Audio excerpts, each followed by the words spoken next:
एक इसी रिपोर्ट के मुताबिक, डिफरेंट सर्विस के मुताबिक, हम पूरी दुनिया के जीडीपी में 12 ट्रिलियन डॉलर्स का इजाफा कर सकते हैं सिर्फ और सिर्फ अपनी फीमेल्स को एम्पावर करके। वर्क प्लेसेस पे किसी भी फंक्शन में, किसी भी पोजीशन में, किसी भी रोल में जब मिक्स्ड एज के लोग काम करते हैं तो उस ग्रुप की, उस फंक्शन की जो डिसीजन मेकिंग है वो दूसरी टीम्स की निस्बत बहुत बेहतर होती है। इस दुनिया के खालिक ने इस दुनिया में डाइवर्सिटी डाल दी है, तो हु आर वी कि हम इस डाइवर्सिटी को एक्सेप्ट ना करें, इसको अपनी वर्क प्लेसेस पे ना लाएं। वर्क प्लेस क्या है? आपके गुजर बसर के लिए लोग वर्क प्लेस में जाते हैं, सिर्फ प्रोफेशनल ग्रूमिंग के लिए तो नहीं जाते ना। They need to earn money. कोई मसला आ गया टीम में, कोई सजेशन लेनी है, बाकी सब भी बोल रहे हैं, लेकिन जो ये बोल रही है ना, मैं इसी को वेटेज करती जा रही हूँ। So this is not inclusion. Inclusion वो कॉन्सेप्ट है where everyone is able to speak and voice their own opinion. Project जितने भी आप लोग करते हैं ना, जो टीम बनती है ना, आप देख लें कि उसमें 50% काम जो है ना वो एक ही बंदा कर रहा होता है, चाहे टीम बन जाती है 5 लोग। आज का हमारा टॉपिक है डाइवर्सिटी एंड इंक्लूजन। ये ऐसे वर्ड्स हैं जो कि everybody is talking about these words in 2022 specifically. कोई एक रफ आइडिया कि क्या है, what is diversity, what is inclusion, ये क्या है, कौन इसकी बात कर रहे हैं। अगर लिंक्डइन पे हैं, आई एम श्योर कि आप लोगों में से ज़्यादातर लोग लिंक्डइन पे होंगे, तो इसकी पोजीशंस भी आ रही हैं। बड़ी बड़ी कंपनी, बड़े बड़े मल्टीनेशनल्स जो है इसके नाम के साथ आगे मैनेजर लगा रहे हैं और वो पोजीशंस को रोल आउट कर रहे हैं। हायरिंग कंपनीज़ में स्टार्ट हो गई है और कंपनीज़ के जो भी फंक्शंस हैं उन फंक्शंस के अंदर डाइवर्सिटी एंड इंक्लूजन चैम्पियंस को भी नॉमिनेट किया जा रहा है। सो एनी आइडिया कि ये क्या है, ये 2 वर्ड्स क्या हैं? का है कि ओवरऑल इन 2 दिनों में हम क्या कर रहे होंगे, we are going to develop our understanding for diversity and inclusivity, which is inclusion और इंक्लूसिविटी। अब उसके बाद पहले अंडरस्टैंडिंग डेवलप करेंगे, उसके बाद देखेंगे कि what gets in the way of being inclusive. Inclusive organisations क्यों नहीं हो पाती? डाइवर्सिटी आ गई, इंक्लूजन नहीं होगी, क्यों नहीं होगी? क्या ऐसी चीज़ें हैं, क्या ऐसे फैक्टर्स हैं जो ऑर्गेनाइजेशंस को इंक्लूसिव होने से रोकती हैं? और देन जो है हम ट्रू बिलोंगिंगनेस के कॉन्सेप्ट को टच करेंगे कि ट्रू बिलोंगिंगनेस क्या है। जब हम कहते हैं कि आप अपने घर जाते हैं या जब भी घर का नाम आता है, सो आपको एक बिलोंगिंगनेस आपको फील होती है कि I belong to this place. अक्सर आप लोग अपनी दोस्त के घर चले जाएं, किसी स्कूल के पास से गुजरें, किसी भी जगह पे जाएं तो आपके दिल में आता है कि यार ये तो एक ऐसी जगह है कि I really belong to this place. So ये बिलोंगिंगनेस क्या है, इसको किस तरह से क्रिएट किया जा सकता है वर्क प्लेसेस पे, ताकि जो है एम्प्लॉय की इंगेजमेंट को हम बेहतर करें। सो पहले अंडरस्टैंडिंग डेवलप करते हैं डाइवर्सिटी की तरफ। What is diversity? यहाँ से स्टार्ट करेंगे कि this world is so diverse. अल्लाह ताला ने जो ये दुनिया बनाई है ये बहुत ज़्यादा डाइवर्स है, इसमें डाइवर्सिटी ही डाइवर्सिटी है। रियल टाइम एग्जांपल्स के साथ देखते हैं कि डाइवर्सिटी कैसे है। सो इस पूरी दुनिया की जो 50% ऑफ द पॉपुलेशन है, it is consisting of females. जो हमारी फीमेल्स यहाँ बैठी हैं, मैं ख़ुद भी फ़ीमेल हूँ, हमारी 50% पॉपुलेशन दुनिया की फ़ीमेल्स है। अगर मैं वेस्ट को छोड़ के पाकिस्तान या थर्ड वर्ल्ड कंट्रीज़ में आ जाऊँ तो वहाँ पर ये जो 50% जो ख़वातीन हैं वो अपने घरों में ही रहती हैं, वो बाहर जाके जॉब्स नहीं करती। They do not work, they prefer to work inside home. शादी के बाद वो वर्किंग लेडी के कॉन्सेप्ट को डिस्करेज करती हैं और वो एज अ हाउस वाइफ रहना प्रेफर करती हैं। दूसरी तरफ अगर देखा जाए तो MGI की एक रिपोर्ट थी, द पावर ऑफ पैरिटी। उसके मुताबिक क्या था कि ये जो 50% पूरी दुनिया की ख़वातीन हैं जो फीमेल हैं, इनकी जेंडर इक्वालिटी जो है वो हमारा एक ग्लोबल सोशल गोल है। और एक इसी रिपोर्ट के मुताबिक, डिफरेंट सर्विस के मुताबिक, हम पूरी दुनिया के जीडीपी में 12 ट्रिलियन डॉलर्स का इजाफा कर सकते हैं सिर्फ और सिर्फ अपनी फीमेल्स को एम्पावर करके, उनको घरों से उठाकर बाहर लाके सिग्निफिकेंट रोल्स पे प्लेस करके।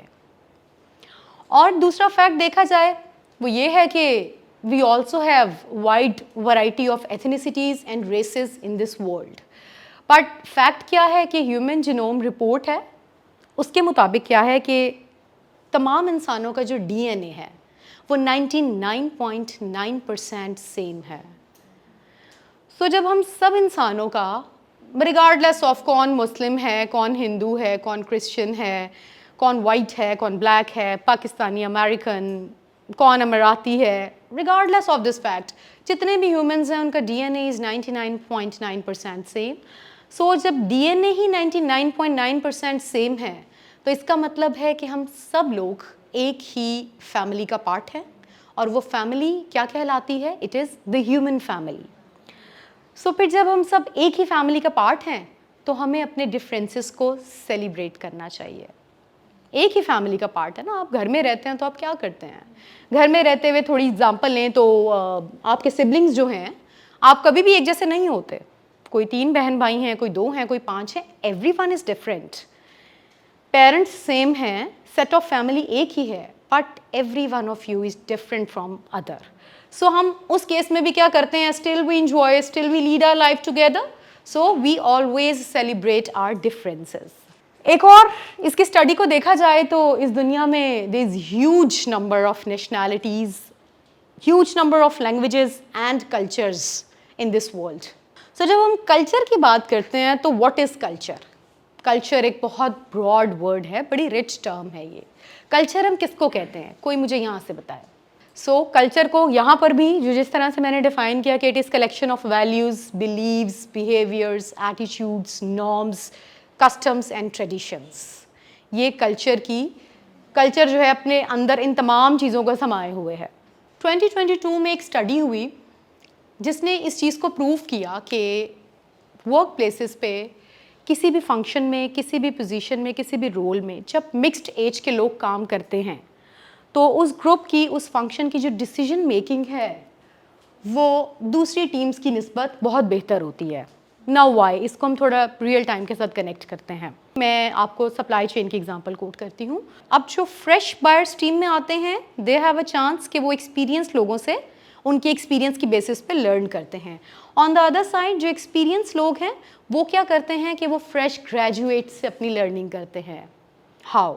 फ्रेश ग्रेजुएट जो आपकी मार्केट से आ रहे हैं, जो अच्छे बड़े इंस्टीट्यूशंस से होकर आ रहे हैं, दे आर अवेयर कि क्या पढ़ाया जा रहा है मार्केट में, बिकॉज स्टडी पैटर्न भी तो चेंज हो गया ना। उनके डेटा एनालिसिस के skills are very good, their presentation skills are very good, and fresh generation gap को भी आप देखते हैं, and you tend to grow yourself from your juniors. So एक मेंटोरिंग का कॉन्सेप्ट आ गया, और अगर मैं लगाऊं कि सीनियर जो है वो अपने जूनियर से सीख रहे हैं तो इसको आप रिवर्स मेंटोरिंग भी बोल सकते हैं, जो कि आजकल एक कॉन्सेप्ट आता जा रहा है। बड़ी बड़ी ऑर्गेनाइजेशंस ने तो इस कॉन्सेप्ट को अडॉप्ट कर लिया है। सो रिवर्स मेंटोरिंग में आपके जो सीनियर आपके एम्प्लॉयज़ हैं वो आपके जूनियर हाई फ्लायर्स के पास जाते हैं and they learn things from them, because learning है ना, we always learn from each other. इस सेशन के बाद I am going to learn from you people and you are going to learn from me, right? अच्छा, उसके बाद क्या है कि थोड़ा सा ये देख लें कि there is also wide range of gender identities and sexual orientations. Studies ने ये भी प्रूव किया कि 12% ऑफ मिलेनियल्स जो हैं दे do not identify with the sex they were assigned at birth. ये पाकिस्तान में तो चीज़ थोड़ी कम है, बट वेस्ट में जो है ये कॉन्सेप्ट बहुत ज़्यादा है। देन एक सर्वे हुआ जिससे ये पता चला, 98% रिस्पोंडेंट्स ने इस चीज़ को बता दिया कि जब वर्क प्लेसेस पे डिफरेंट रिलीजन के लोग आकर एक साथ बैठते हैं और काम करते हैं तो उनका जो कॉपरेशन है एक दूसरे के साथ वो बहुत ज़्यादा अच्छा होता है। सो इससे ये भी एक बैरियर टूट गया कि अगर आप मुस्लिम्स और हिंदू को इकट्ठा काम करवाओगे, मुस्लिम्स और क्रिश्चियंस को इकट्ठा काम करवाओगे तो आपको कोई चैलेंजेस का सामना करना पड़ेगा। No, they work effectively, efficiently, they work together, they cooperate with each other। और मैंने अपने प्रोफेशनल करियर में इस चीज़ को भी विटनेस किया है जहाँ पर मुस्लिम्स और हिंदूज़ ने इकट्ठे काम किया है। सो जब कोई मुस्लिम फेस्टिवल आता है, हिंदूज़ सेलिब्रेट इट। जब कोई हिंदू फेस्टिवल आता है तो मुस्लिम्स उनको गिफ्ट्स वगैरह and food and anything as a good gesture they tend to celebrate their event. इससे क्या होता है कि इंक्लूसिविटी इंक्रीज़ करती है। Then yes, last but not the least, सबसे ज़्यादा इम्पॉर्टेंट पॉइंट कि people with disabilities. 15% of this total world population is consisted of people with disabilities। अब वेस्ट में जो है एक चीज़ बड़ी अच्छी है कि जो पीपल विद डिसेबिलिटीज़ हैं मैं उनको डिफरेंटली एबल्ड पीपल बोलती हूँ।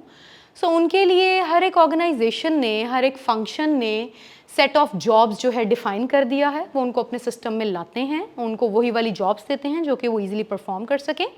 सिर्फ लेकर आना ही काफ़ी नहीं है, लाते हैं, ऑन जॉब ट्रेनिंग देते हैं, उनको सिस्टम में सेट करते हैं, उनकी एक्सेप्टेंस एंटायर सिस्टम में लेकर आते हैं ताकि वो चल सकें। सिर्फ चल ना सकें बल्कि फिर उनको नेक्स्ट लेवल्स पे आगे ग्रो भी करवाते हैं within the organisation. So same concept जो है उसको हम अपनी कंट्री में भी रेप्लिकेट कर रहे हैं और बड़ी बड़े MNCs ने इवन इन माई ऑर्गेनाइजेशन पिछले 5 साल से स्पेशल प्रोग्राम्स हैं जो कि डिफरेंटली एबल्ड पीपल के लिए हम लोगों ने स्टार्ट कर दिए हैं।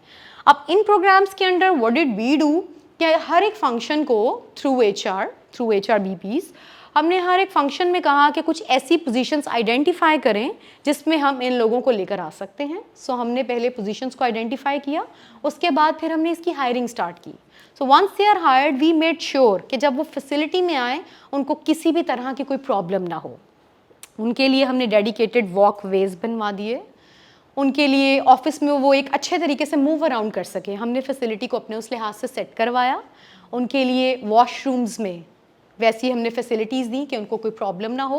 वी मेड श्योर कि वो कॉफ़ी कॉर्नर्स तक भी उठ कर जाएँ, जो जो चीज़ें उनकी फैसिलिटेशन के लिए वहाँ पर चाहिए थी, we took all those right steps. उसके बाद कैफेटेरिया में उनका जाना और आना उनको फैसिलिटेट किया गया और कुछ ऐसे लोग भी हमने हायर किए जो कि they were not able to go to cafeteria because वो कुछ डिस्टेंस पे है। सो उनके लिए वी मेड श्योर कि हम कोई डेडिकेटेड रिसोर्सेज वहाँ रखें जो कि उनकी ब्रेक के टाइम पे उनका लंच उनको उनकी सीट पर ला कर दें। सो ये वाला कॉन्सेप्ट जो है we are very lucky, we are in good times कि डाइवर्सिटी एंड इंक्लूजन ने हमारा ज़्यादा जो फोकस है वो इन लोगों पे कर दिया है जो कि 1 बिलियन और 15% of this entire world population है।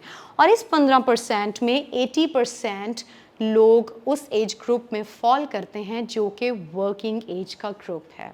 उसके बाद उस प्रोग्राम को अनाउंस भी किया गया, सबको बताया भी गया। ये नहीं कि आप उन्हें 10 लोगों में लेकर आ जाएं, उन्हें एक तरफ साइलोज में बिठा दें और कोई उनसे बात नहीं करे, दे आर फीलिंग कि भाई we are not one of them. No, आपको उनके इर्द गिर्द जो टीम काम कर रही है, उनके पीयर्स को, उनके अपवर्ड डाउनवर्ड जितनी भी लोग काम कर रहे हैं, you have to educate them कि see this is the new change, we are going to have this person in the system. आपने उसको हर तरह से फैसिलिटेट करना है। और उसके बाद हमने एग्जांपल सुनी कि 2 साल से सिस्टम में वो हैं एक बड़ा मल्टीनेशनल के, she is working, she is happy, she is working successfully. Company ने उन्हें ये भी चांस दिया है कि वो जिस फंक्शन में हायर हुई थी उस फंक्शन से उठ के दूसरे फंक्शन में भी जाएं। So I would expect every one of you कि आप HR के लोग हैं, आप लोग अपनी कंपनीज़ में जाएँ और people with disabilities, differently abled लोगों के लिए पोजीशंस को आइडेंटिफाई करें और इन्हें सिस्टम में लेके भी आएँ। अनफॉर्चुनेटली हमारी कंट्री में क्या है, ट्रांसजेंडर्स के लिए दिस नो ऑप्शन सिवाय उस एक प्रोफेशन के वो उसको अडॉप्ट करें because they are force to do that. उसके अलावा एक्सेप्टेंस ही नहीं है। हम सो कॉल्ड मुस्लिम्स, हम जब किसी को देखते हैं तो we tend to make jokes out of them. Acceptance नहीं है, हम उन्हें देखना नहीं चाहते, हम उन्हें बर्दाश्त नहीं करना चाहते, हम उनके इर्द गिर्द नहीं रहना चाहते। बट अगर देखें तो वो भी अल्लाह ताला की मखलूक हैं, अल्लाह ताला ने उन्हें बनाया है। जब आप इस तरह से देखेंगे और इस तरह से सोचेंगे कि अगर आज वही स्टेट में है, इसमें उनका कोई कसूर नहीं है, दे वर बॉर्न लाइक दैट, ठीक है। और ये डिसीजन किसका है, ये ऑलमाइटी अल्लाह का डिसीजन है। सो इस चीज़ को देखते हुए उनको फुल उनकी ट्रेनिंग की, उनकी ग्रूमिंग, बिकॉज सिंस वो एक ही प्रोफेशन से बिलोंग करती आई है चेन, उनकी ग्रूमिंग भी is very challenging. So he also discuss challenges जो कि उन्होंने फेस किए while they are grooming. Once they were groomed, उसके बाद जिस डिपार्टमेंट में उनको भेजना था उस डिपार्टमेंट के लोगों के साथ मल्टीपल मीटिंग्स की गई, उनके कोचिंग सेशंस करवाए गए कि इसको हम लेकर आ रहे हैं, किसी भी तरह से इसका कोई मजाक ना हो, जोक्स में you have to be very careful कि कुछ भी ऐसा ना हो। और उन्होंने अपने सिस्टम में उनको लाकर चलाया and they are successfully working there. So this is another very good and very great example. मुझे और किसी कंपनी में MNC में कोई मुझे ऐसी एग्जाम्पल नहीं मिली है जिसको ग्लोबली काफ़ी ज़्यादा अप्रिसिएशन मिली है। अच्छा, ये नॉन बाइनरी जेंडर इंक्लूजन है, ये सोर्स है, ये एक स्टडी है, एक सर्वे है। इसमें 12% of millennials do not identify with the sex they were assigned at birth. अच्छा, वेस्ट में ऐसा होता है कि कुछ लोग लाइक जिस भी जेंडर के साथ वो पैदा होते हैं उसके बाद बहुत सारे लोग अपने जेंडर को चेंज कर लेते हैं, अपनी सेक्सुअल ओरिएंटेशन को चेंज कर लेते हैं। सो ये कॉन्सेप्ट वहाँ का है। सो डाइवर्सिटी जो है ना, डाइवर्सिटी बेसिकली क्या है, एक सादा है अगर लफ्ज़ में कहूँ, anything that makes you different from the other person, it falls in diversity. इनके बाल स्याह हैं, मेरे बाल ब्राउन हैं, इनकी आंखें नीली हैं, मेरी आंखें काली हैं, ठीक है, ये सफ़ेद हैं, मैं काली हूँ, वाइट एंड ब्लैक, एनीथिंग। कोई हिंदू है, क्रिश्चियन है, मुस्लिम है, वॉटएवर। हमने ट्रांसजेंडर्स की बात की, मेल है, फीमेल है, ट्रांसजेंडर है, ये सब डाइवर्सिटी है। और जहाँ से हमने स्टार्ट लिया कि अल्लाह ताला की ये जो दुनिया है ना, this world is so diverse. So जब इस दुनिया के खालिक ने इस दुनिया में डाइवर्सिटी डाल दी है, तो हु आर वी कि हम इस डाइवर्सिटी को एक्सेप्ट ना करें, इसको अपनी वर्क प्लेसेस पे ना लाएं। वर्क प्लेस क्या है? आपके गुजर बसर के लिए लोग वर्क प्लेस में जाते हैं, सिर्फ प्रोफेशनल ग्रूमिंग के लिए तो नहीं जाते ना। They need to earn money, they need to make their living. So जब दुनिया डाइवर्स है तो वर्क प्लेसेस को भी डाइवर्स होना है। और वर्क प्लेस को डाइवर्स होना काफ़ी नहीं है, डाइवर्सिटी के बाद उनको इंक्लूसिव वर्क प्लेसेस भी बनाना है, ताकि डाइवर्सिटी तो आएगी बट इंक्लूसिविटी वो कॉन्सेप्ट है जिससे कि सारे मिल के एक साथ खूबसूरती से काम करेंगे और कॉमन ऑब्जेक्टिव्स को अचीव करेंगे, अपने गोल्स की तरफ जाएंगे। सो ये डिफरेंट तरह की एग्जांपल्स हैं कि कितनी सारी डाइवर्सिटी है इस दुनिया में। वी टॉक्ड अबाउट कि कितने सारे कल्चर्स हैं, देन कल्चर्स में आपने काफ़ी कंट्रीब्यूट किया, कितनी लैंग्वेजेस हैं, कितनी नेशनैलिटीज़ हैं। हम पाकिस्तान में रहते हुए हमें कितनी लैंग्वेजेस का पता है, अपनी कोई सूबाई ज़बानों का पता है या उर्दू का पता है। और बहुत सारे लोग यहाँ रहते हुए देख लें कि जो पंजाबी हैं वो सिंधी नहीं जानते, सिंधी बलोची नहीं जानते। पठान जो हैं उनकी एक अपनी ज़बान है। जब अगर आप एक छोटे से अपने फंक्शन में सिंधी, बलोची, पंजाबी और पठान ले आए ना, तो ट्रस्ट में इतनी डाइवर्सिटी आ जाती है कि हर कोई अपनी वो इलाकाई ज़ुबान में बात करता है और कोई किसी चीज़ को अंडरस्टैंड नहीं कर सकता।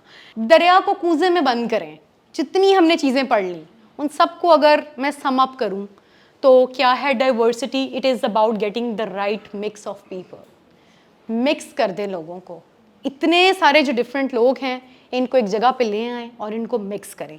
ये मत करें कि ये रोल है, इसमें फ्रेश ग्रेजुएट्स ही आएंगे, ये रोल है बड़ा सीनियर रोल है, इसमें मैं कैसे किसी 2 साल के एक्सपीरियंस वाले बंदे को ले आऊं, इसमें तो 6 साल के एक्सपीरियंस वाला बंदा चाहिए। नो, अगर आपका रिसोर्स टैलेंटेड है तो 2 साल का एक्सपीरियंस भी काफ़ी है, उसमें ज़रूरी नहीं है ये चीज़। कई फ्रेश ग्रेजुएट्स इतने हाई फ्लायर्स, इतने ब्रिलियंट और टैलेंटेड होते हैं कि मैंने उनको 4 साल के एक्सपीरियंस वाले रोल्स पे बहुत अच्छे चलता हुआ देखा है अपने प्रोफेशनल करियर में। So diversity is all about getting the right mix of the people. Any question so far? So diversity again I would start के दुनिया को हमने देख लिया, इट इज़ सो डाइवर्स। मैं बहुत बड़े एमएनसी की एग्जांपल से स्टार्ट करूं। बहुत बड़े एमएनसीज़ में अगर आपने लिंक्डइन पे देखा हो तो लिखा होता है कि 3-4 इंस्टीट्यूट्स के नाम कैटेगोरिकली दिए होते हैं और होता है कि इन्हीं के ग्रेजुएट्स अप्लाई करेंगे, प्रेफरेंस इन्हीं के ग्रेजुएट्स को दी जाएगी। So what do you think, क्या Punjab university, central Punjab university, the university of education, इनके लोगों में टैलेंट नहीं है? क्या बहुत जो एक्सपेंसिव यूनिवर्सिटीज़ हैं, आई डू अग्री कि वो उनके कोर्स ऑफ स्टडीज़ इस तरह के हैं कि आपके स्टूडेंट्स को बहुत रिफ़ाइन कर देते हैं, but eventually at the end of the day it is your talent which matters. So इस पे मैं आपसे पूछूंगी कि इतने बड़े एमएनसीज़ जब 1 या 2 इंस्टीट्यूशंस की मोनोपोली क्रिएट कर देते हैं, तो ये जो बाकी मेरे पास ये 2 इंस्टीट्यूशंस हैं ना, these are like 5% of the entire industry, ठीक है। बाकी तो जो मेरे मुल्क के हालात हैं, जो लोगों की फाइनेंशियल पावर है, जो अफोर्डेबिलिटी लेवल हैं, वो तो दूसरे यूनिवर्सिटीज़ में ही जाते हैं ग्रेजुएट्स। सो उनको मौका क्यों नहीं दिया जा रहा? So it is such a beautiful and wonderful concept कि डाइवर्सिटी, प्लीज़ अपनी सोच के जो दायरे हैं उनको खोल लें, अपने माइंड को खोल लें। एक्चुअली ये जो डाइवर्सिटी है ना, this concept is new in Pakistan. ये कॉन्सेप्ट पूरी दुनिया में, लाइक अगर मैं लगाऊं कि मेरे ग्लोबल में कॉन्सेप्ट जो है, जब कोविड स्टार्ट हुआ तब diversity and inclusion was in the year. So ये कॉन्सेप्ट सिर्फ मिड सीनियर लेवल या बिगिनर्स के लिए नहीं है। सबसे पहले ये कॉन्सेप्ट जो है सीनियर लीडरशिप को पढ़ाया गया है कि दिस इज़ द कॉन्सेप्ट। और जैसे कि हमने स्टडीज़ में देखा कि स्टडीज़ हैव प्रूव्ड कि जब भी मिक्स्ड एज के लोग ले आएंगे, मिक्स्ड एक्सपीरियंस के लोग ले आएंगे, डिफरेंट इंस्टीट्यूशन के लोग ले आएंगे, राइट मिक्स ऑफ पीपल ले आएंगे, उसके बाद they are going to deliver results. Why wouldn't they deliver results? Results देखें, आपने अपनी मैनेजमेंट स्टाइल से रिजल्ट्स लेने हैं। सब कुछ अगर आप किसी एक बहुत अच्छी कंपनी से भी एक्सपीरियंस रिसोर्स पुल कर लेंगे, वो आपको रिजल्ट्स नहीं आते साथ दे देगा। आपने उसके ऊपर उसकी सही उसको विजन देना है, आपने उसको सही गाइडेंस देनी है। You have to make sure that you are hiring the right mix of people. Diversity को अपनी ऑर्गेनाइजेशन में लाएं। टैलेंट को आप किस तरह से जो है डेवलप करते हैं इन योर ऑर्गेनाइजेशन, मैं आपको बताती हूँ। सर टैलेंट कैलिब्रेशंस क्या हैं? जो बड़े बड़े MNCs हैं ना, इनमें एक परफॉर्मेंस इवैल्यूएशन तो होती ही होती है ईयर एंड पे, आपको पता होगा। एक होती है talent calibration. So talent calibration में इट्स अ ग्रिड, जिस ग्रिड में होता है कि कुछ resources are like essential resources. उन एसेंशियल्स की ईजी डेफिनेशन ये है कि बस इनको जो इनकी जॉब दी हुई है ना, ये जॉब ही अच्छे तरीके से कर सकते हैं और कहीं मूव नहीं कर सकते। कुछ रिसोर्सेज जो हैं दे आर हाई पॉट्स, इनको आप कोई भी जॉब दे दें, कोई भी रोल दे दें, दे आर सो टैलेंटेड कि आपको कुछ भी करके दिखाएंगे। They are very quick learner, इनका कैन डू एटीट्यूड है, they wouldn't say no to you. And then कुछ रिसोर्सेज हैं जो कि एसेट्स हैं। एसेट्स कौन से रिसोर्सेज हैं? जिनका व्हाट और हाउ एक्सीलेंट है। ना what is what is the results, जो आपके नंबर्स हैं, जो आपके ऑब्जेक्टिव्स हैं। 4 बिलियन की सेल मुझे चाहिए इस साल को क्लोज करने में इस बंदे से। 4 बिलियन की सेल तो वो दे रहा है, दिस इज, ये उसका व्हाट पार्ट है। हाउ पार्ट में क्या आ गया? उसके बिहेवियर्स, कि 4 बिलियन की सेल लेने में उसके एटीट्यूड क्या था, बिजनेस अंडरस्टैंडिंग क्या थी, नंबर ऑफ इनिशिएटिव्स उसने कितने लिए, स्टेक होल्डर मैनेजमेंट कैसे की। बंदा बदतमीज़ तो नहीं था, अगर नीचे टीम काम करती थी उनसे बदतमीज़ी करता था, उनसे एक्स्ट्रा आवर्स करवाता था या इफेक्टिवली मैनेज करता था। क्लियर विजन था इस बंदे का, क्या फीडबैक लेता था, 360 डिग्री फीडबैक इस बंदे ने कभी अपना करवाया, इसकी रेपुटेशन क्या है। जितने लोग talent calibration, and talent calibration by the way it is not job of your line manager. Talent calibration में आपके फंक्शन के तमाम हेड्स बैठेंगे और वो तमाम हेड्स बताएंगे कि यहाँ पर नाम आ गया ABC का, ABC XYZ। वो कहेंगे कि ABC ये तो बंदा अपने साइलों में बैठता है, चाहे बहुत हाई फ्लायर है, चाहे व्हाट डिलीवर कर रहा है, हमें तो इस बंदे का पता ही नहीं है, इसका तो सिर्फ ताल्लुक इसके लाइन मैनेजर से है, ये कभी हमारे पास नहीं आया, कभी अपनी सीट से नहीं उठा, वी डू नॉट नो कि ये बंदा कौन है।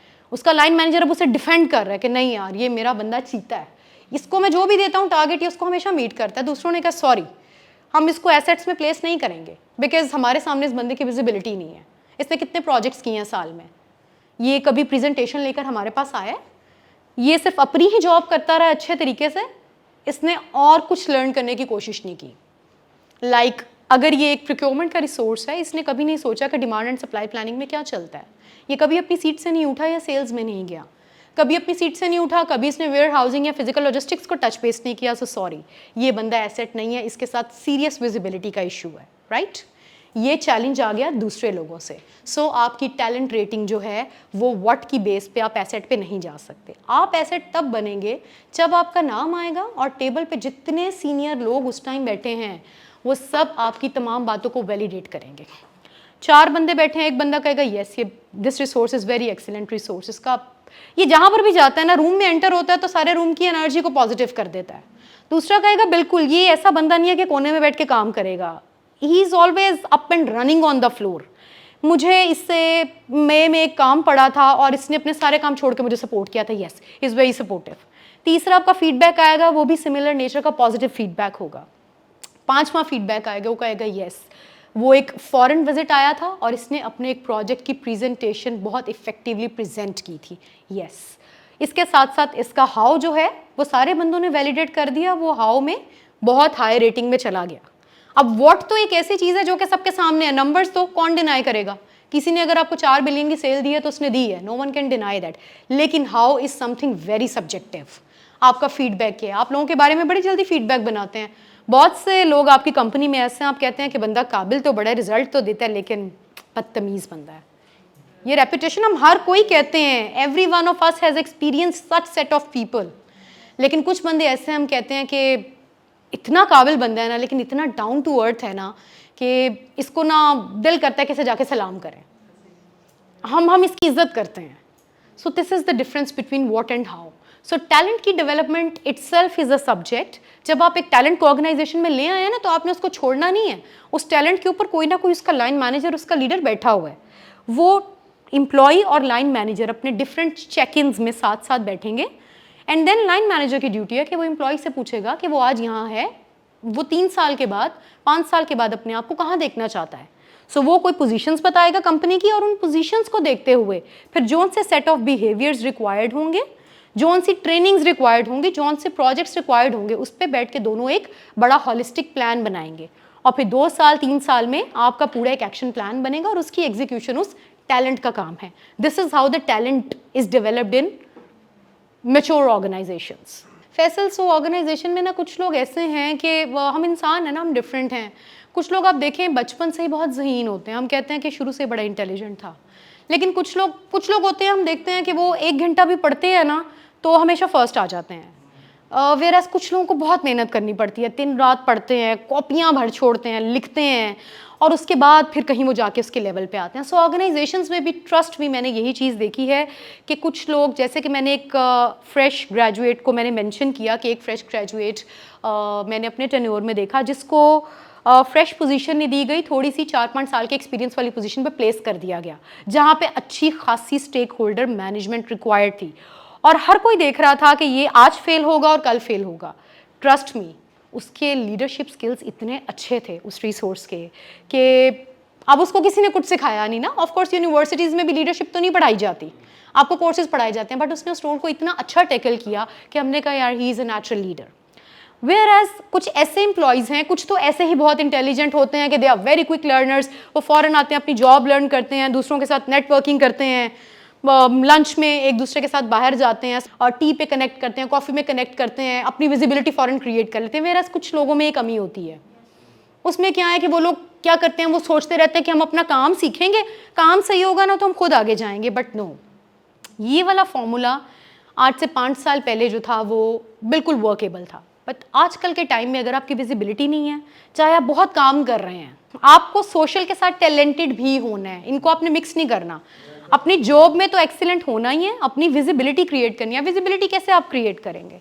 ऑफ कोर्स कुछ प्रोजेक्ट करेंगे, अपनी जॉब से कुछ हट के करेंगे, किसी के मतलब की कोई चीज़ करेंगे ना। आप किसी को कब अच्छे लगेंगे? सिर्फ स्मोकिंग करने से तो अच्छे नहीं लगेंगे। किसी ग्रुप हेड के पास जाएं, उससे पूछें कि व्हाट आर योर प्रोजेक्ट्स, मैं आपके प्रोजेक्ट में आपको कैसे सपोर्ट कर सकता हूँ। मैं बड़े बड़े एमएनसीज की बात कर रही हूँ और आई एम श्योर कि आप लोकल स्ट्रक्चर में भी जाएंगे ना तो यही चीज़ें रेप्लिकेट होंगी। आप लाइन मैनेजर, आप भी लाइन मैनेजर हैं, मेरे पास एक ये रिसोर्स आ गई हैं, ये आपको कब ज़्यादा अच्छी लगेंगी? जब आपके पास प्रोएक्टिवली आए, पूछें कि कौन सी चीज़ें आपके पास, मैं आई हेल्प यू, मैं थोड़ी सी सपोर्ट एक्सटेंड करूँ, आप मुझे बताएंगे। सो ऑफ कोर्स फिर ये है कि इनकी बकेट काफ़ी हैवी हो जाएगी। नेटवर्किंग तो नंबर 1 चीज़ है, बट वो जो सबने बैठना ना आपके टैलेंट कैलिब्रेशन में, जब आपने कुछ ना कुछ एक्स्ट्रा नहीं किया होगा ना तो ट्रस्ट में खाली नेटवर्किंग से वो जानते तो होंगे, बट उसके बाद नेक्स्ट क्वेश्चन ये आएगा कि इसने कितने एक्स्ट्रा प्रोजेक्ट किए हैं।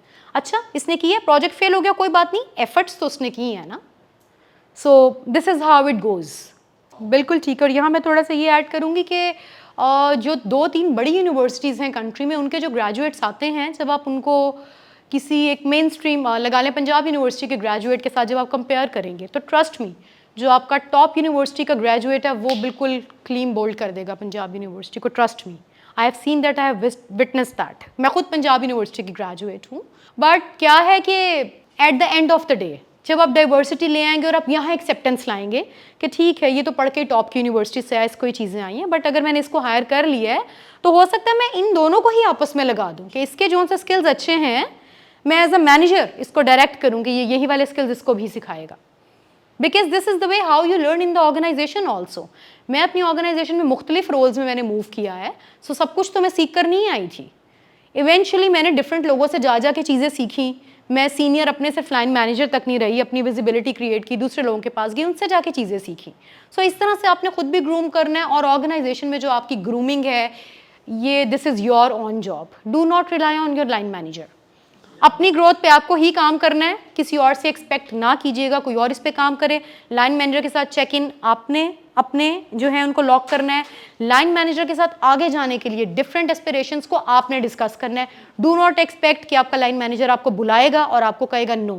लाइन मैनेजर के पास एक पूरी टीम है और लाइन मैनेजर के पास अपने भी सोचने के लिए एक करियर पाथ है, सो वो उसके लिए ज़्यादा फोकस्ड है। सो आपकी जो डेवलपमेंट है it is your personal thing. System में आ गए हैं तो इर्द गिर्द देखें, आपको एक हफ्ते में समझ आ जाएगी कि लोगों के पास किस किस तरह का स्किल सेट है।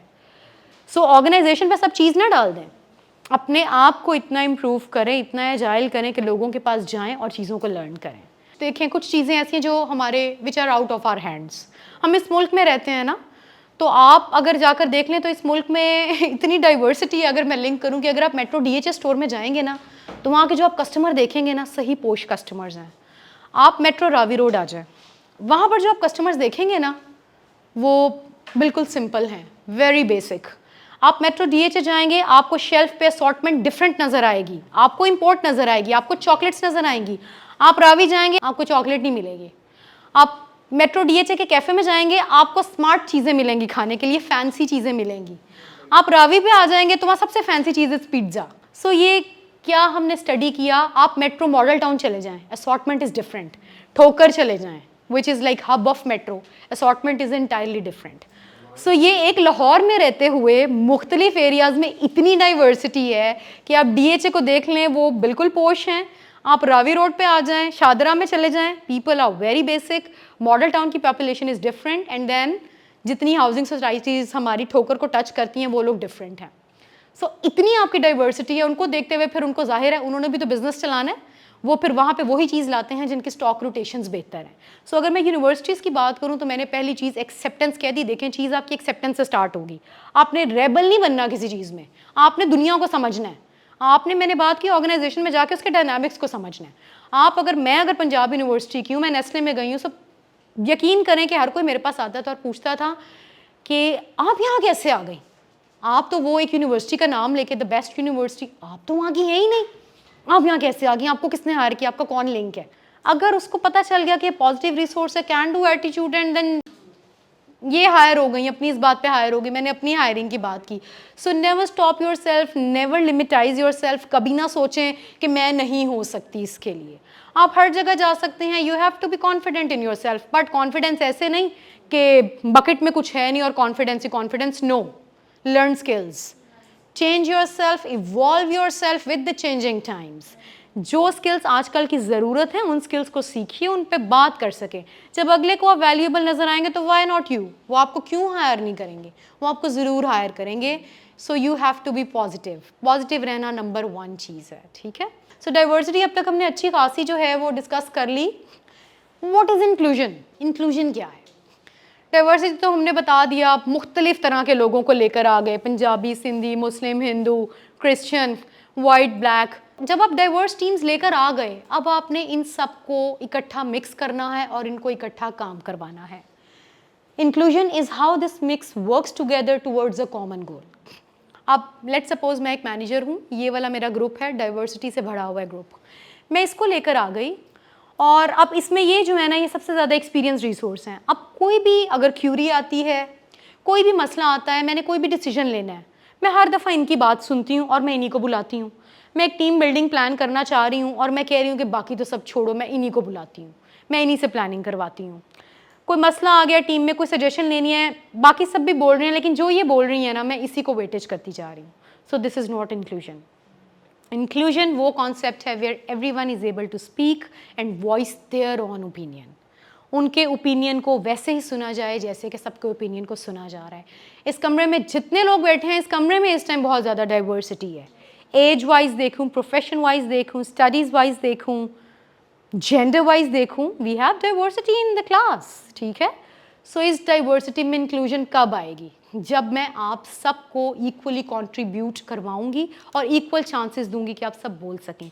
मैं अपना कंफर्ट लेवल इनके साथ या इनके साथ ज़्यादा नहीं करूंगी कि बाकी कोई बोले ही ना, बाकी लोग लेफ्ट आउट फील करें। नो, इस तरह क्या होगा, इस तरह के सिनेरियो में कि मैं डाइवर्सिटी लेके आ गई लेकिन मैंने ग्रुप के अंदर एक छोटा सा ग्रुप बना लिया, इससे क्या होगा, लोग छोड़ के चले जाएंगे, लोग रिज़ाइन कर देंगे ना।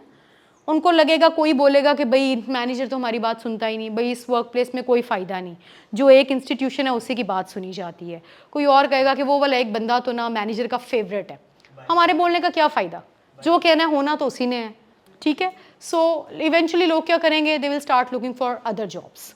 या तो आपके अंडर से मूव, आपके रिपोर्टिंग लाइन से मूव कर जाएंगे, कोई दूसरा फंक्शन ज्वाइन करेंगे, या फिर वो अपने आपके साथ एक्सपीरियंस की बेस पे इसको एंटायर ऑर्गेनाइजेशन पे अप्लाई करेंगे एंड डिससेटिस्फैक्शन आ जाएगी। Dissatisfaction always leads towards negativity. So हमने इस चीज़ को अवॉइड करना है। सो इंक्लूजन लेके आनी है एक खुले दिमाग, बड़े दिल के साथ। जो टीम आ गई, टीम का हर बंदा जो है उसको पूरा पूरा बोलने का चांस देना है। टीम में कोई फेवरेटिज्म को नहीं लेकर आना। वर्क प्लेस में favouritism is very common because हम सारे we are all human beings ना, दुनिया में आप कहीं पे भी चले जाएं फेवरेटिज्म हर जगह है, घर में है, फैमिली में है, दोस्तों में है, किसी भी जगह चले जाएं फेवरेटिज्म है। But if you are aware of this concept तो फिर you will make a conscious effort कि चाहे ये बंदा मुझे बहुत अच्छा लग रहा है लेकिन नो, मैं एक ऐसी पोजीशन पे हूँ जहाँ के मुझे सबको इक्वल चांस देना है और मुझे सबकी बात सुननी है and on the basis of merit, ठीक है, मुझे फिर डिसीजन लेना है। सो this is called inclusion.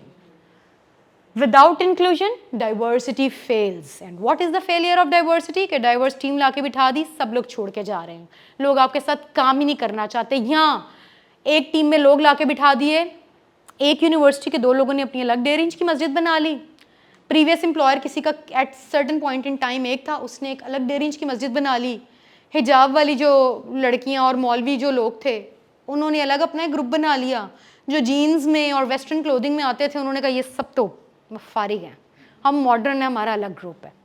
It happens at work places, it so happens, ठीक है, हम सबको पता है ये चीज़ होती है, हर जगह आप यूनिवर्सिटी में भी देखें।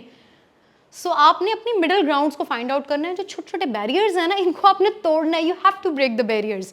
अगर आप बाहर आज रेस्टोरेंट में चले जाएं तो आपको रेस्टोरेंट या वर्क प्लेसेस में कुछ लोग ऐसे मिलते हैं जो कि इंग्लिश में बड़े फ्लुएंट हैं, ठीक है, सो वो इंग्लिश में फ्लुएंट है, वो इंग्लिश बोलते हैं, आप उर्दू में फ्लुएंट, आप उर्दू बोलते हैं। You do not have to make an image कि भाई ये बंदा इंग्लिश बोल रहा है, किसी को इंप्रेस करने की कोशिश कर रहा है। मैंने बड़ा एक अनफॉर्चुनेट सीन देखा है, ठीक है। अब इंग्लिश एक ऐसी लैंग्वेज है कि you need to excel yourself in that. अगर आप उसमें अच्छे नहीं हैं तो आई वुड स्ट्रांगली रिकमेंड कि उसको सीखें, उसको बोलें, उसके भी कोर्सेज कीजिए। वो एक इंटरनेशनल लैंग्वेज है, आपको आनी चाहिए, it is need of the time. और अगर नहीं आती है तो कोई मसला नहीं, बी कंफर्टेबल, जो बोल रहे हैं सही बोलें और बहुत ज़्यादा कंफर्टेबल और कॉन्फिडेंट रहें अपने आप में, ठीक है, बट नए स्किल्स को सीखते जाएं। सो इन सारी चीज़ों को हमने ब्रेक करना है और हमने एक बहुत नए और फ्रेश माइंडसेट के साथ अपनी वर्क प्लेसेस पे और अपने घरों में भी इवन जाना है कि हैं तो सब इंसान ही ना, क्या हो जाएगा। बेनिफिट ऑफ डाउट लोगों को दे दिया कीजिए, किसी के दुश्मन ना बना कीजिए। मैंने एचआर के लोगों को बहुत दफ़ा देखा है, दे ऑल परसेप्शंस बना लेते हैं, ये बंदा ऐसा है, ये बंदा वैसा है। प्लीज़ परसेप्शंस ना बनाएं, हो सकता है कभी किसी का कोई बैड डे है, मैं बहुत अच्छी हूँ, हो सकता है एक दिन मेरा बैड डे है, मेरे प्रोजेक्ट्स फेल हो गए, मुझे बहुत ही बुरा दिन है, 2-3 बैड लक्स हो गई और अनफॉर्चुनेटली उस दिन आपका मेरा सामना हो गया, वो मीटिंग नहीं अच्छी रही, तो प्लीज़ कोई परसेप्शन ना बना लीजिए, उस बंदे को बेनिफिट ऑफ डाउट दीजिए, ठीक है। Do not create perceptions. हमेशा ये सोचें कि लोग सारे अच्छे होते हैं, ऑलवेज एज्यूम पॉजिटिव इंटेंट, हमेशा ये सोचें। अगर आप सोचेंगे ना अगर कोई बंदा बुरा है, फ्रस्ट्रेटेड है, तो यकीन माने उसके साथ कुछ ना कुछ ऐसा ज़रूर हुआ है। So you can always lend him or her a helping hand to learn and grow. Diversity और इंक्लूजन का खूबसूरत कॉन्सेप्ट इसी चीज़ को जो है बैक करता है। और आपने भी देखी हुई है जब वी मेट, उसमें एक करीना कपूर का डायलॉग है, द आइकॉनिक डायलॉग, मैं अपनी फेवरेट हूँ, ठीक है। क्या इसका मतलब है? ये इतना अच्छा डायलॉग है ना कि जब जब मैं ट्रेनिंग देती हूँ मैं हमेशा ये डायलॉग बोलती हूँ। और जब मैंने ये ट्रेनिंग ली, जब मैंने ये डायलॉग अपने ट्रेनर को बताया तो she was a global lady, she just loved it. उसने कहा कि यकीन करो मैं इसके इंग्लिश सबटाइटल्स के साथ पूरी मूवी देखूंगी। मैंने कहा it is such an iconic dialogue कि मैं अपनी फेवरेट हूँ। सो ये बी देमसेल्व्स, बी योरसेल्फ, अपने आप में कॉन्फिडेंट रहें, डेवलप अपने आप को करते जाएं। हर चीज़ यकीन माने कॉन्फिडेंस से इस दुनिया में स्टार्ट होती है। अगर आपको खुद पे कॉन्फिडेंस नहीं है ना, खुद एतमादी नहीं है, तो यकीन माने आप पे कोई भी एतमाद नहीं करेगा। सबसे पहले अपने आप पे एतमाद करना सीखें। जैसे कि इन्होंने कहा कि इनसे जब इन्होंने जिस रिक्रूटर की बात की है ना, he is one of the finest person we have working in the organisation, और उनके साथ इंटरव्यू करना कतई आसान नहीं है। लोगों की जान निकलती है, रीज़न कि वो एक मार्केटिंग रिसोर्स थे शुरू से, और यू नो कि मार्केटिंग के लोग बोलने में कितने अच्छे होते हैं। सो मैं अपनी फेवरेट हूँ, अपने फेवरेट आप लोग खुद बनिए। जो चीज़ किसी में अच्छी लगती है ना, मेरा फॉर्मूला है, मुझे जिसकी जो चीज़ अच्छी लगती है ना मैं वो सीख लेती हूँ। मुझे अगर किसी का अंग्रेज़ी एक्सेंट अच्छा लगता है मैं वो एक्सेंट सीखती हूँ। मुझे किसी की अगर एनालिसिस अच्छे लगते हैं तो मैं बगैर कोई शर्म किए मैं उसका कैलेंडर लॉक करती हूँ, मैं उससे एनालिसिस सीखती हूँ। मुझे किसी की ग्राफिकल रिप्रेजेंटेशन बड़ी अच्छी लगती है, मैं उससे जाके वो सीखती हूँ। मुझे किसी की स्लाइड्स बड़ी अच्छी लगती हैं, मैं उससे टाइम निकाल के स्लाइड्स सीखती हूँ। सो इससे क्या होता है, इससे फिर मैं अपनी और फेवरेट बनती जाती हूँ हर दिन, ठीक है। सो मैं अपनी फेवरेट हूँ। बी योर सेल्फ, बहुत मजे की है स्टेटमेंट। फील वैल्यूड, खुद से फील करें, पॉजिटिव वाइब्स अपने अंदर लाएं, पॉजिटिविटी के साथ काम पे जाएंगे, हर चीज पॉजिटिव नजर आएगी।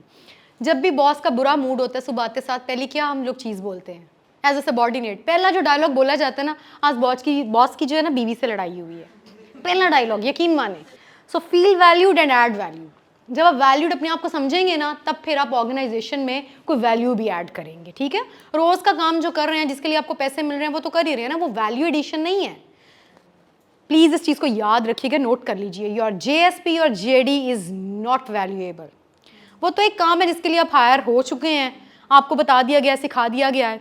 ऑन टॉप ऑफ दैट जो उसका करेंगे काम, जो प्रोजेक्ट्स करेंगे, जो इनिशिएटिव्स लेंगे, that is going to add value in the organization and in yourself, in your career as well, right? Diversity is difference and inclusion is how we make the difference work together. Very valid. कि difference तो है, लेकिन उस difference को काम करना है, उस difference को चलाना है। जब दो लोगों की शादी होती है तो वो क्या होता है?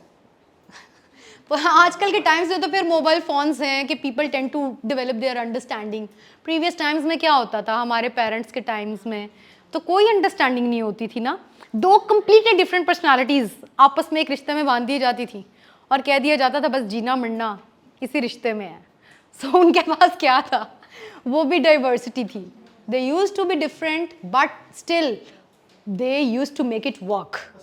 डाइवर्सिटी अगर आप देखेंगे ना, इसकी एग्जांपल्स डाइवर्सिटी एंड इंक्लूजन आपको हर जगह नजर आएगी।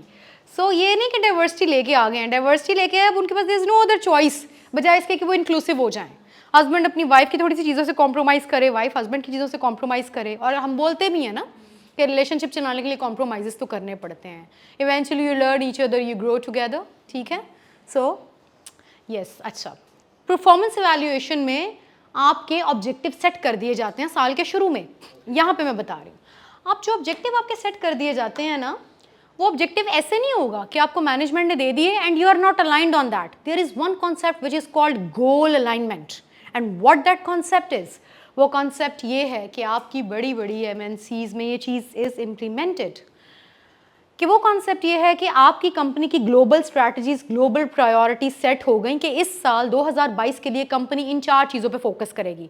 Let's suppose diversity and inclusion पे फोकस करेगी, और उसके हेड में क्या होगा कि ज़्यादा से ज़्यादा फीमेल्स को सिस्टम में लाएगी, पीपल विद डिसेबिलिटीज़ को सिस्टम में लाएगी, ट्रांसजेंडर्स को सिस्टम में इनकॉर्पोरेट करेगी। दूसरा, आपकी कंपनी सेविंग्स के ऊपर ज़्यादा फोकस करेगी। तीसरा, आपकी कंपनी की जो भी बेसिक्स हैं, जो भी बेसिक फॉर्मूला है, you will go back to your basics. ठीक है, और पांचवा, इनोवेशन एंड रेनोवेशन पे आप लोग जाएंगे। जो पुराने कॉन्सेप्ट्स उनको रेनोवेट कर दें और इनिशिएटिव्स ने इनोवेशन लेकर आएँ।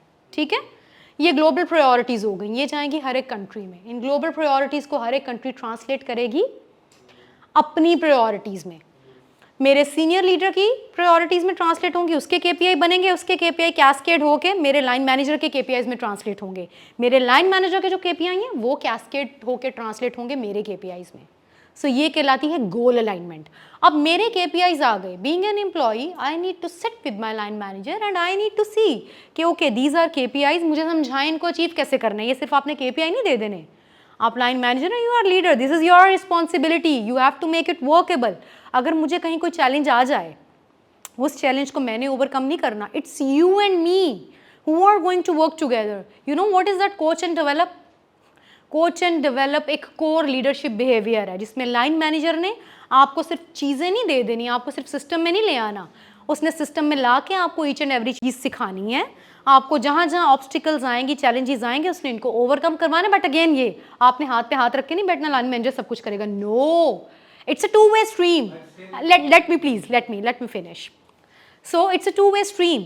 जब आपके KPIs भी सेट होंगे, बाय दैट टाइम आपकी जो एयर है, आपकी जो रैपू है, जो आपकी रेपुटेशन है, ठीक है, आपके लाइन मैनेजर का, इट इज़ ऑलरेडी सेट। देखें, line manager is your senior manager, आप उसको रिपोर्ट कर रहे हैं, आप ऑर्गेनाइजेशन में उसकी वजह से जाने जा रहे हैं। Respect your line manager. बहुत सारे चीज़ों में ऐसे हो जाता है कि एम्प्लॉय ज़्यादा कॉम्पिटेंट है, line manager is less competent. Again ये कि आपने अपने अंदर लीडरशिप और मैनेजमेंट स्किल्स को ऐसे लेकर आना है कि आपने इस सिचुएशन को इतनी खूबसूरती से टैकल करना है, आपने इस गैप को इतने अच्छे तरीके से ब्रिज करना है कि आपके लाइन मैनेजर का गुजारा ही ना हो आपके बगैर। उसके ऐसे काम अपने हाथ में ले लें जो कि आपको पता है क्लियरली उसको नहीं आते बट आपको आते हैं। उससे क्या होगा, आप अपने लाइन मैनेजर की आंख का तारा भी बन सकते हैं, सीरियसली। ये मैंने चीज़ देखी है कि there have been many cases जब लाइन मैनेजर जो है वो अपने एम्प्लॉयज़ से थोड़े से डिस्टेंस रखते थे। रीज़न उन्हें भी पता था ये मेरा एम्प्लॉय बहुत कॉम्पिटेंट है, ये मुझे काट जाएगा। बट उस एम्प्लॉय की चालाकी ये थी, खूबसूरती ये थी कि उसने लाइन मैनेजर के वो वाले तमाम काम अपने हाथ में ले लिए जो कि उसको नहीं आते थे। लाइन मैनेजर को प्रेजेंटेशंस नहीं बनानी आती थी, उसे डेटा एनालिसिस नहीं आता था। उस एम्प्लॉय ने तमाम ये चीज़ें लाइन मैनेजर के लिए करनी स्टार्ट कर दी। जब उसने की, उसके लाइन मैनेजर का उसका गैप ऐसे ब्रिज हो गया। फिर वही लाइन मैनेजर था जिसकी दूसरी सांस भी उसके बगैर नहीं आती थी।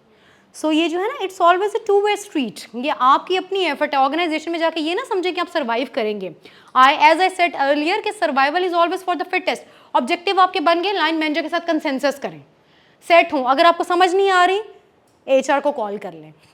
It happens in teams. Actually मैं आपको बताऊं, प्रोजेक्ट जितने भी आप लोग करते हैं ना, जो टीम बनती है ना, आप देख लें कि उसमें 50% काम जो है ना वो एक ही बंदा कर रहा होता है, चाहे टीम बन जाती है 5 लोगों की। स्टूडेंट लाइफ में भी देख लें, 90 देखें, everyone would agree with me कि बहुत सारे लोगों का जो बोझ है ना वो बहुत सारे आपके टीम में नैले होते हैं। बहुत दफ़ा ऐसे इतने इंपॉर्टेंट प्रोजेक्ट्स मेरी प्रोफेशनल लाइफ में भी रहे हैं, जब यकीन करें जिसमें मैंने 5% भी काम नहीं किया, बिकॉज बाकी जो लोग थे उसमें कुछ लोग इतने ज़्यादा ओवर एम्बिशियस थे कि उन्होंने मेरा काम भी कर दिया। मेरे पास टाइम नहीं थी, मेरे कैलेंडर ब्लॉक नहीं प्रॉपर कर पा रहे थे, मैं कहीं और इंगेज थी। सो वो क्या हुआ कि वो प्रोजेक्ट भी पेड था ना, भी मिला उसमें से प्रॉपर, मुझे मेरा भी शेयर मिला। बट उसमें क्या है कि you need to raise the flag. आप काम कर रहे हैं ना, sit with your line manager. और अक्लमंद लोग कहते हैं सिर्फ लाइन मैनेजर को ना चीज़ें बताओ, उसके मैनेजर को भी बताओ, ठीक है। ये मैनेजमेंट के कुछ गुण हैं, कुछ ट्रिक्स हैं। जो मैंने पहले विजिबिलिटी की बात की ना, तो लोग क्या करते हैं कि फंक्शन में जितने हेड्स हैं ना, वो किसी भी जगह जाके हेड के साथ बैठ जाते हैं, चाहे वो लंच कर रहा हो उसके पास चले जाते हैं, और वो बातों बातों में डिलीवर कर देते हैं कि मैं ये काम कर रहा हूँ, 10 लोग हैं लेकिन टीम में 5 का काम मैं देखता हूँ, मैं मैक्सिमम काम कर रहा हूँ, आई हैव द कैपेसिटी, मैं प्रेशर ले सकता हूँ, मैं ज़्यादा काम कर सकता हूँ, मैं 3 लोगों का काम भी कर सकता हूँ, मैं लेट आवर्स कुछ काम कर रहा हूँ।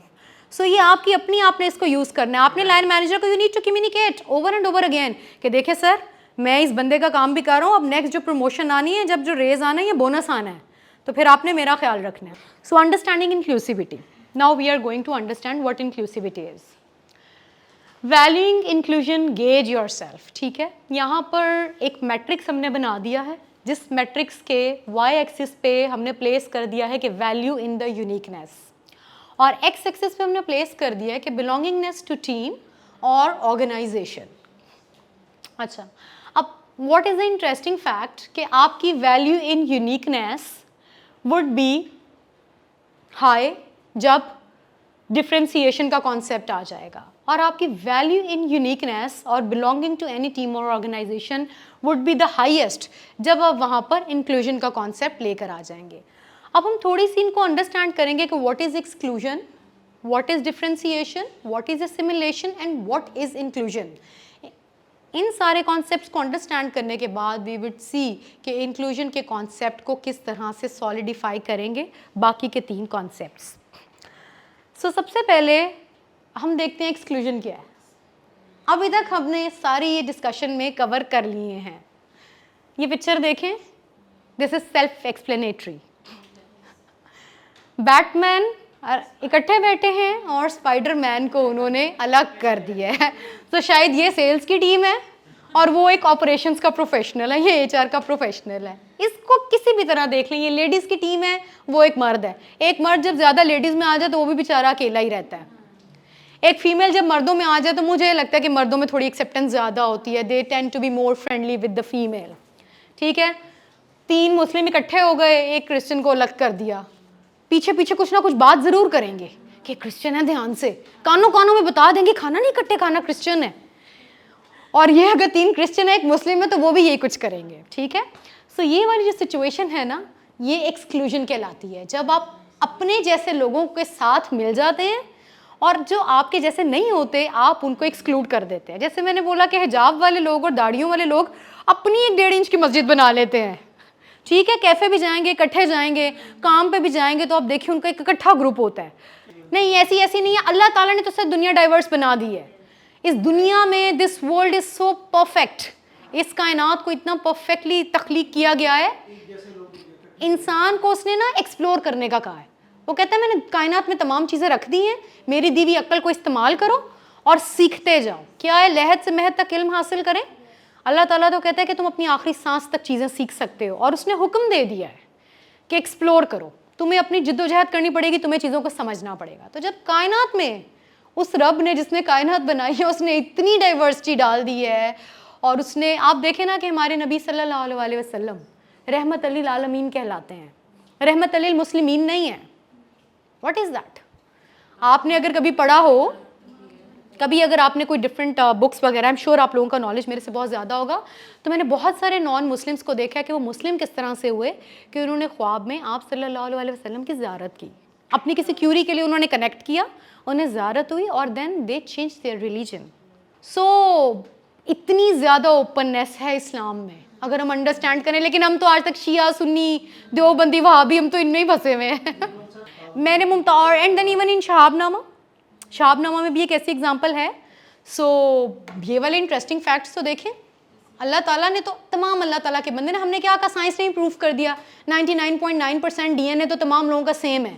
उसने कहा you are all human being, you belong to human family, then please celebrate your differences. इससे एक दूसरे के खिलाफ ना हो जाए, जान के दुश्मन ना बन जाए। मैंने कहा परसेप्शन ना बना लें, ऑलवेज एज्यूम पॉजिटिव इंटेंट। अपने यहाँ पे बिठा लें कि लोग अच्छे होते हैं, ये ना बिठाएं कि लोग धोखेबाज या बुरे होते हैं। यार यू डू नॉट नो कि किसी का क्या जर्नी है।